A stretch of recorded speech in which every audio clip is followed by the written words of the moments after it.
Burn-out ou syndrome d'épuisement professionnel. Que recouvrent ces termes dont on entend régulièrement parler? Considérée à tort ou à raison comme le nouveau mal du siècle, cette notion est relativement floue, tant au plan juridique que médical. En effet, le burn-out n'est pas une maladie au sens strict du terme. Il est en outre multifactoriel.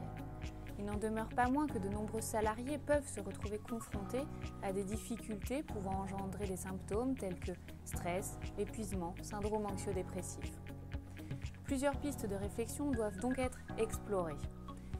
Notamment, dans le cadre de son obligation de sécurité, l'employeur doit procéder à l'analyse des facteurs de risque et mettre en œuvre des mesures de prévention pour éviter la survenance de telles difficultés et ou y mettre un terme.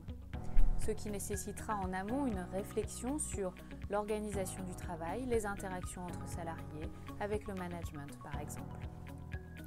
Quid de la reconnaissance d'une maladie professionnelle? La reconnaissance d'une maladie professionnelle hors tableau suppose que soit démontrée notamment l'existence d'un lien direct et essentiel entre la pathologie et le travail habituel.